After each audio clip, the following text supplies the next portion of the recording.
Assalamualaikum, selamat pagi, selamat siang, dan selamat malam, kelas. Hari ini saya akan melanjutkan pembahasan kita mengenai model learning JST, yaitu model learning LVQ.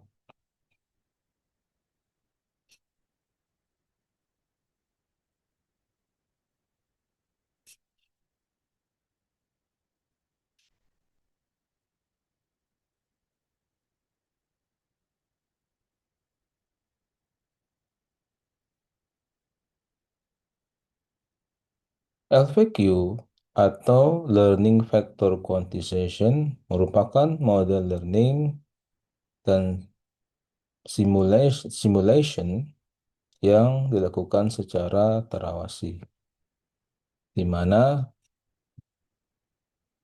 dalam lapisan kompetitif ini akan secara otomatis belajar untuk mengklasifikasikan vektor-vektor input sehingga ketika dilakukan simulasi kita akan mendapatkan hasil output sesuai dengan yang diinginkan. Ketika kita melakukan simulasi menggunakan LVQ, maka dalam pembelajaran dan pelatihannya ini akan didampingi dengan bobot masing-masing. Di setiap sinyal, setiap arahan yang menuju output masing-masing. Beda hal dengan sebelumnya, ya, pada waktu kita membahas mengenai model learning JST menggunakan MCP sampai backprop, model learning ini akan berbanding lurus output yang dihasilkan sesuai dengan jumlah sinyal yang melaluinya dengan didampingi bobot masing-masing. Dalam pelatihannya, algoritma atau model learning ini sebelumnya sebenarnya hampir mirip dengan model learning pada umumnya ya, seperti MCP sampai backprop yang sebelumnya sudah saya jelaskan. Yaitu pertama pasti di setiap inputan itu ada bobot yang mendampinginya. Bobot pun tak lupa kita perlu inisialisasi dari awal nilainya. Kemudian di sini juga ada penentu kondisi yaitu max iter atau max epo. Kemudian ada APS atau error per second learning learning learning rate di sini ya, atau laju pemahaman kita sebutnya di sini dalam bentuk simbol alfa gitu ya. Langkah pertama yang harus dilakukan adalah dengan melihat berapa inputan data yang kita miliki, kemudian dan jumlah inputan itu, karena input input data yang kita akan gunakan di sini menggunakan vektor, maka setiap bilangan vektor ini menjadi inisiasi awal dalam melihat berapa jumlah input serta berapa jumlah data. Nah, setiap misalkan ya ada vektor misalkan 2 kali 1, maka ada 2 bilangan vektor ya yang perlu kita generalisasi ya setiap inputannya dan diiringi dengan jumlah datanya. Serta kita juga tidak lupa di setiap data inputan pasti ada target. Nah, target di sini bisa berubah, bisa pun sama dengan kelas yang diberikan. Kelas bisa menjadi target, tapi target belum tentu bisa menjadi kelas. Kadangkala target bisa menjadi kelas atau target belum tentu menjadi kelas. Kalau target tidak sama dengan kelasnya, maka nanti akan kita lihat ya, itu akan pengaruhi ya bobot yang diperbaiki. Setelah kita lihat data, ada juga kondisi lainnya seperti EPO, starting awal pada iterasi, diberikan nilai di sini 0, dan R. ERR ini adalah nilai error pada kondisi, ya. Di sini defaultnya adalah 1. Kerjakan jika EPO tadi lebih kecil dari max iter atau max EPO, atau learning rate lebih besar dari EPS. Jika kondisi ini terpenuhi, maka lakukan EPO sama dengan EPO plus 1. Berarti EPO awal sebelumnya sudah diberikan nilainya 0, ditambah 1, maka EPO mulai dari starting 1. Di mana kerjakan nilai I mulai dari 1 sampai N. Misalkan di sini max iternya 10, berarti EPO-nya di sini berarti mulai dari 0, ya, maka EPO terakhir ini berada dalam kondisi nilainya adalah 9. Namun beda dengan I, kondisi I di sini karena starting awal mulainya 1, maka selesai pada kondisi I-nya sama dengan 10. Tentukan J, setelah itu tentukan J atau jarak sedemikian hingga nilai inputan dengan bobotnya jaraknya minimum yang didapat. Ketika misalkan hasil eh, jarak antara bobot tersebut sudah terpenuhi, dapat nilai minimum, maka bobot yang didapat ya jaraknya minimum perlu diperbaiki. Maka tidak lupa kita perbaiki nilai bobot tersebut dengan ketentuan jika nilai target sama dengan kelas, maka bobot baru adalah nilainya bobot lama ditambah learning rate dikali inputan setiap bilangan dikurangi bobot setiap bilangan. Dan ini dilakukan sampai semua inputan dan jumlah datanya selesai. Serta jumlah inputan, jumlah bobot awal, bobot data bilangan pertama sampai berikutnya selesai. Apabila nilai targetnya tidak sama dengan kelas, maka bobot baru nilainya sama dengan bobot lama dikurang learning rate dikali inputan setiap data, setiap bilangan pada data input tadi dikurangi bobot setiap bilangan tadi. Mulai dari data pertama sampai data terakhir. Setelah itu, semua kondisi EPO, max EPO terpenuhi, ya kan EPO di sini nilai EPO-nya nyata stop kondisi 10. Maka 10 kan stop ya. 9 itu terakhir, misalkan max EPO-nya 10, berarti berarti EPO-nya 9 ini terakhir, dia mulai terakhir dia apa namanya iterasinya dilakukan ya. Setelah selesai epoch ke-9 ya, maka perlu kita lakukan pengurangan pada nilai learning rate. Beberapa kasus perlu adanya dilakukan pengurangan nilai learning rate adalah untuk mengurangi laju percepatan pada iterasi. Sehingga di situ kita bisa mendapatkan hasil bobot yang baru, bobot yang pas atau sesuai dengan nilai ekspektasi. Seperti pada awal saya jelaskan bahwa jumlah output yang dihasilkan akan berbanding lurus dengan sinyal input yang mengarah ke output masing-masing, didampingi dengan bobotnya masing-masing. Sebagai contoh di sini misalkan ada 10 data input vektor dengan vektor bilangan 6 kali 1, di mana jumlah inputan di sini ada 6 ya, berbanding lurus dengan jumlah datanya.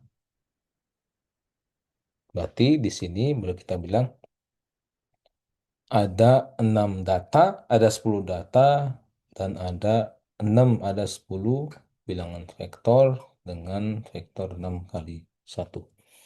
Dan di sini kita lihat ya, karena di sini angka pada bilangan pada kelas di sini muncul 2 kali, 1 dan 2, maka kita kategorikan pada setiap kelas dari 10 data tersebut hanya diketemukan 2 kelas saja.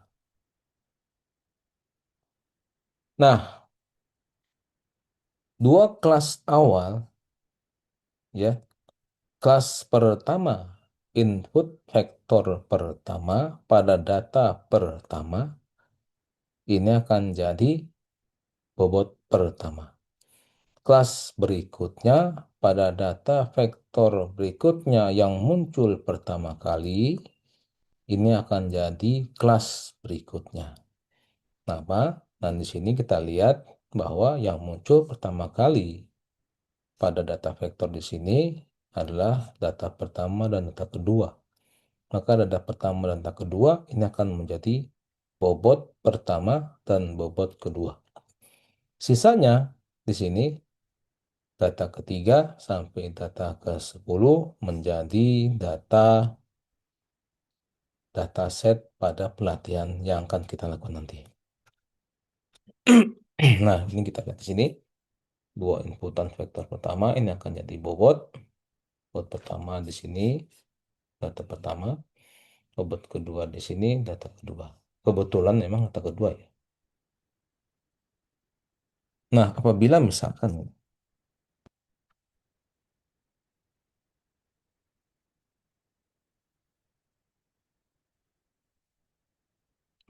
di sini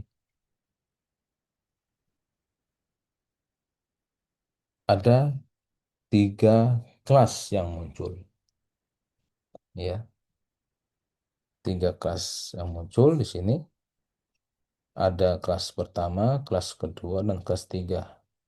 Nah, pertanyaannya, kelas ketiga atau bobot ketiga itu tetap terletak pada data keberapa? Nah, tadi saya sudah sampaikan sebelumnya bahwa penentuan kelas dan penentuan bobot akan mengikuti dari setiap aturan tadi. Maka ketika muncul di sini pertama kali kelas ketiga data vektor yang paling awal, ini akan menjadi bobot ketiga. Dan seterusnya gitu ya. Ini saya balikin lagi.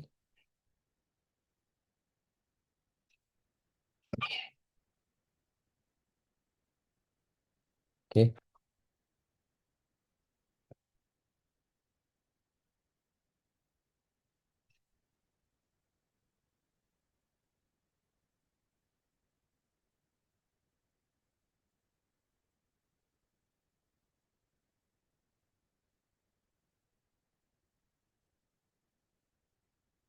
saya ulang lagi.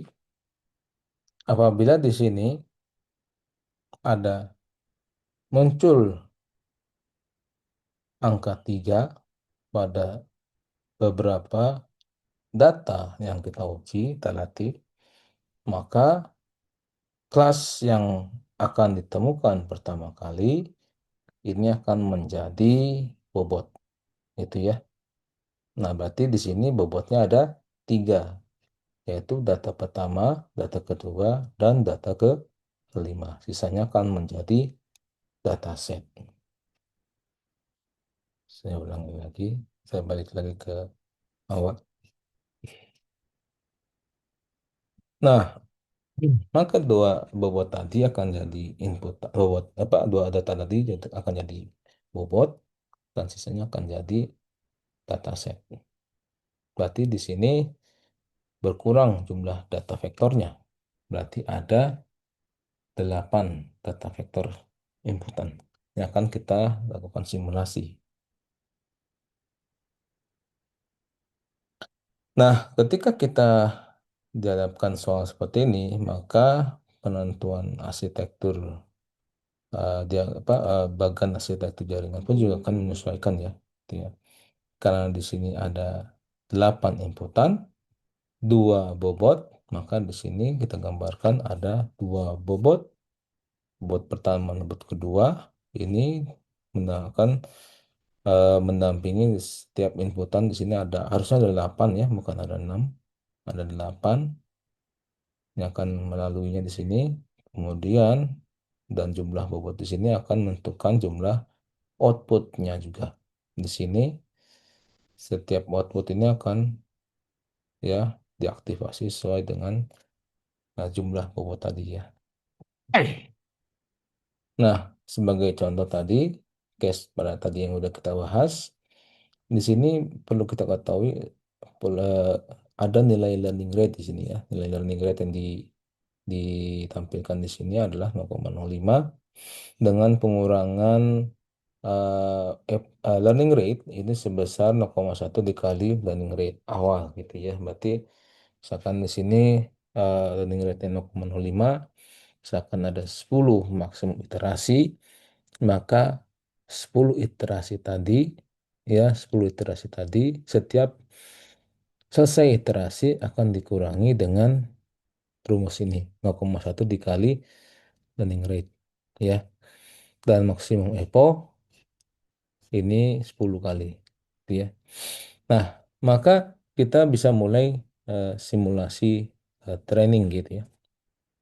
Nah, kita karena di sini ada 8 dataset,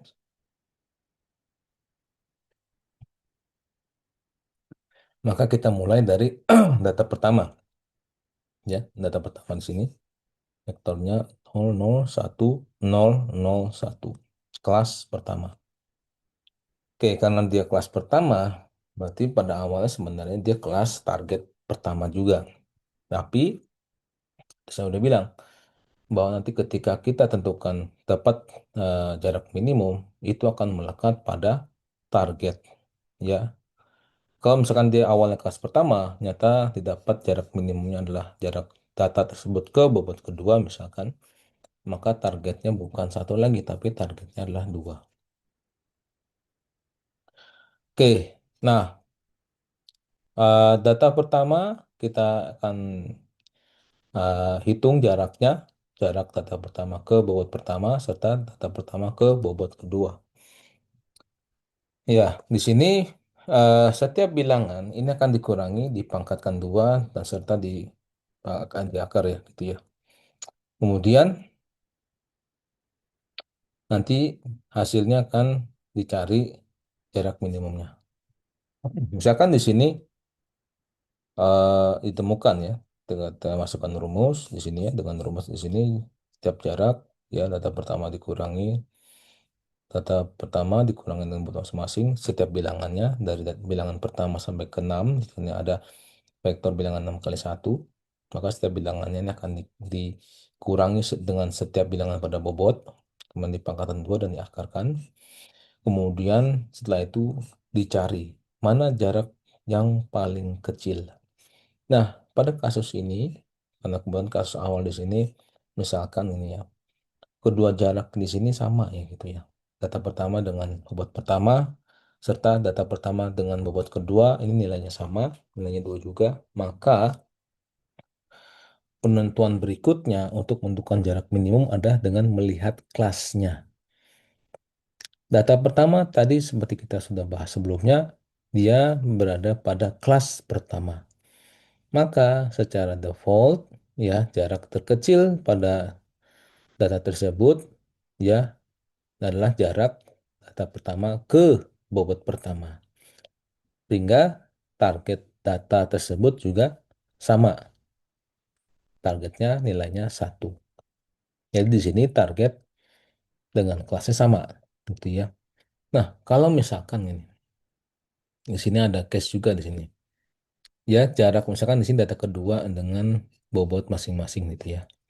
Ternyata didapat nilainya di sini 1,34, di sini 1,4142 untuk bobot jarak data kedua ke bobot kedua. Sedangkan keempat berarti kalau kita asumsikan, kita lihat hasilnya adalah jarak paling kecil. Maka ketika kita lihat sebelumnya data tersebut, dia masih berada pada kelas pertama. Nah, maka sama nih, tetap sama. Ya, targetnya pun juga dengan sama dengan kelasnya. Dan beberapa ada case juga yang beda gitu ya, seperti misalkan kita lihat di sini data kelima misalkan. Data kelima kita lihat. Nah, di sini data kelima juga sama. Nah, nyata yang paling nah ini kebetulan sama juga ya. Kita lihat lagi ada juga yang sama nggak ya? Eh, yang keenam ya. Yang keenam kita coba lihat. Nah, yang keenam di sini juga sama dua semua. Nah, kebetulan mengkonsep secara kebetulan contohnya sama ya. Nah, misalkan gini, misalkan ya,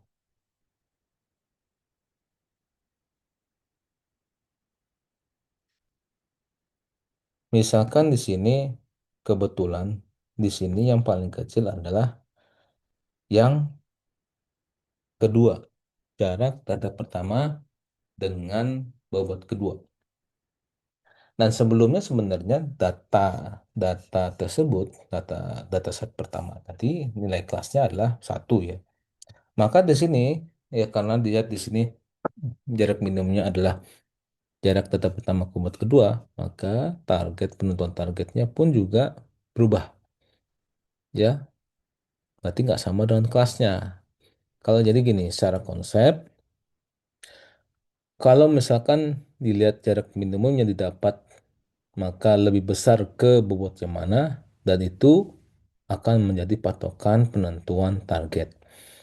Tapi kalau sama, maka akan melihat kelas awal pertama, kelas sebelumnya. Oke.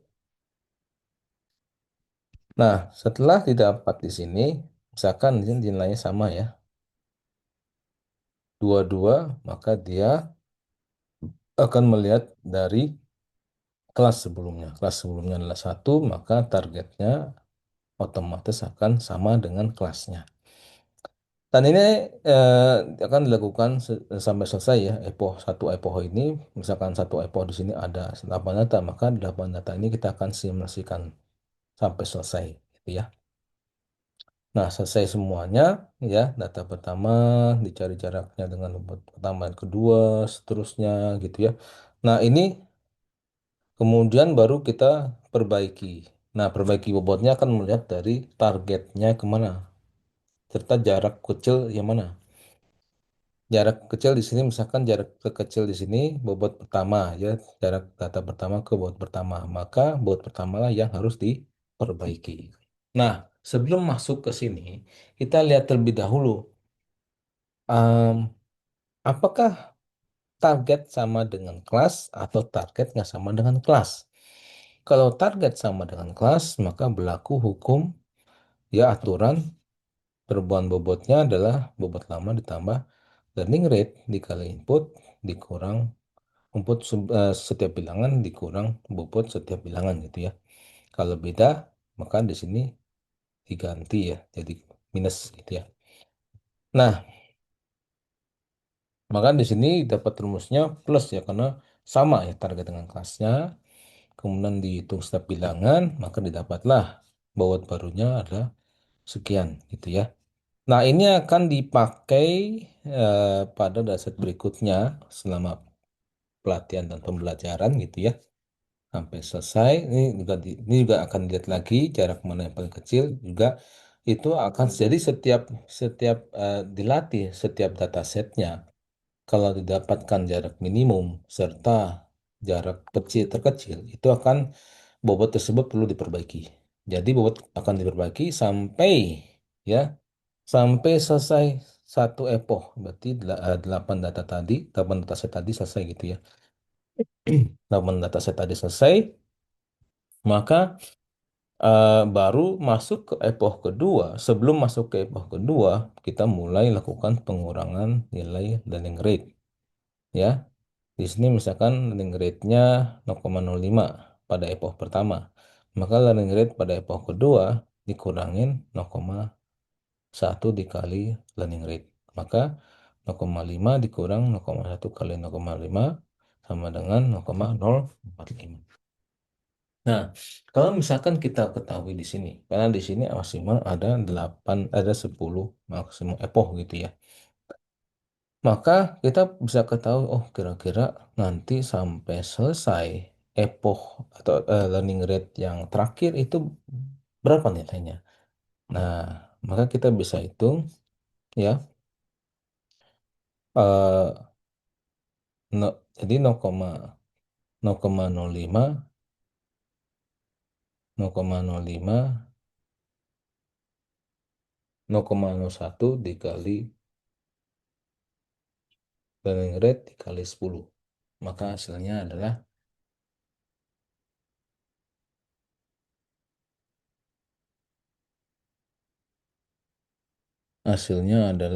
0. Kan dikurangi terus sampai 10 kali. Maka hasilnya ada 0. Nah, pada epoch kedua ini dicari juga terus sampai selesai sampai epoch ke-10 dengan setiap data dengan menggunakan cara yang sama, maka pada epoch ke-10 bobot terakhir adalah sekian ya. Bobot pertamanya sudah berubah. Jadi berbeda dengan bobot yang awal, nah sudah kita ketahui gitu ya. Nah, bobot ini nanti akan dipakai sebagai pengujian ya. Pengujiannya dengan kita simulasikan dengan bisa menggunakan dataset yang sama atau bisa kita membuat dataset baru gitu ya, atau data bilangan vektor baru gitu ya yang berbeda.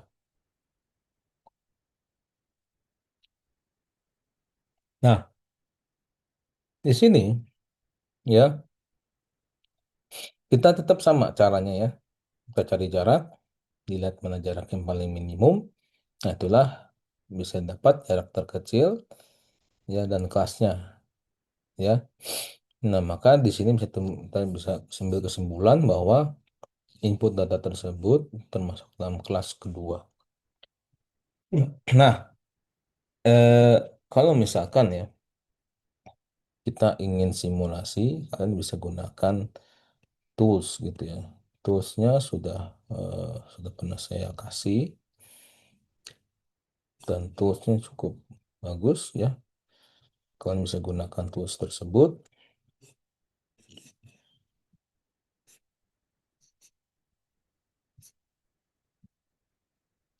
Ya, misalkan di sini ada 4 data input vektor dengan 2 data kelas. Maka yang tadi saya sudah bilang, eh,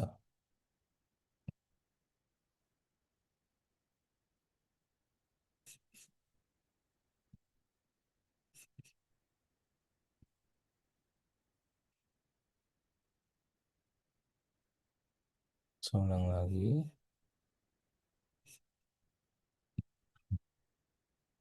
Ya,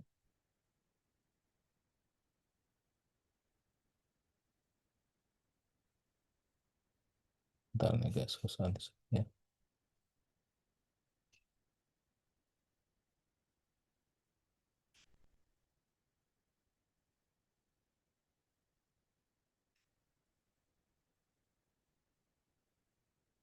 Ya, jadi misalkan di sini ada contoh latihan gitu ya. Ada 4 input vektor dalam 2 kelas. Dua kelas di sini, maka bobot pertama di sini, data pertama akan jadi bobot pertama, data ketiga akan jadi bobot kedua. Dengan di sini rumus yang sama ya. Learning rate 0,0, 0,5, maksimal epoch 2, epoch awal 0, epoch penambahan epoch plus 1, sini 1 ya. Ini udah otomatis gunakan di sini. Ini ada berarti ada 2 bobot dan 2 data inputan atau 2 data set. Nah, maka kita bisa simulasikan di sini ya. Karena di sini mas eponya adalah 2, starting awalnya 0, Berarti ada berapa epoch? Ada epoch terakhir adalah satu ya. Epoch terakhir ada satu, cuman iterasinya jumlahnya ada 10. Ada, sorry, jumlah iterasinya ada dua. Ya. Di sini iterasi pertama, epoch pertama, datasetnya di sini kita hitung setiap dataset pertama, dicari jarak minimum, ya. Kemudian jarak minimum dapat, maka ini akan menentukan target gitu ya. Nah, target sama dengan kelas nggak? Kalau enggak, maka ini akan menentukan pada eh, bobot barunya yang didapat. Karena di sini jarak minimumnya adalah jarak bobot kedua, maka bobot kedua ini otomatis akan diperbaiki. Nah, ini akan dipakai untuk data set kedua.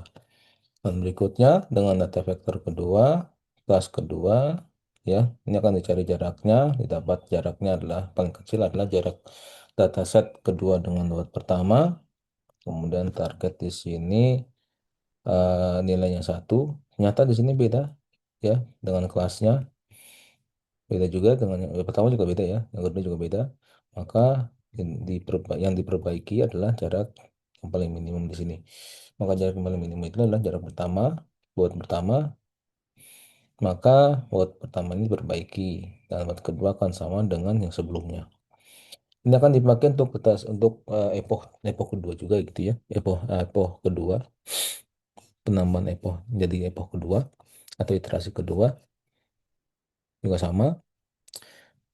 Maka didapatlah hasil bobot barunya untuk yang terakhir adalah 0 dan min 1,3, 1, 1, 1, min 1,3, 0. Kemudian yang kedua, 1, 0, 0, 2,3, min 1,3, 0. Dan ini stop ya iterasinya. Epochnya terakhir adalah epoch 2. Nah, kemudian kalau ditanya, berarti epoch terakhir berapa? Epoch terakhir adalah satu. Epoch terakhir dia simulasi. Stop ini epoch ketika misalkan epoch masuk ke epoch berikutnya itu dua. Epoch berikutnya dua, maka udah tidak perlu itu lakukan simulasi gitu ya. Kemudian setelah itu lakukan pengujian dengan dataset misalkan bisa sama bisa beda dengan data sebelumnya ya. Kemudian kita cari juga jarak minimumnya, maka didapat jarak minimumnya adalah jarak data tersebut yang, yang akan diuji dengan bobot pertama ya. Maka ini akan jadi target atau akan jadi nilai aktivasi, nilai hasil jaringan itu ya yang sudah diaktifasi. Sekian itu aja dan untuk apa namanya untuk tools ini ya ini akan saya berikan ke kalian untuk kalian pelajari di rumah gitu ya. Nanti ketika pasca ujian insya Allah kalian bisa dan harapan saya adalah kalian bisa mengerjakan dengan baik. Terima kasih. Wassalamualaikum warahmatullahi wabarakatuh.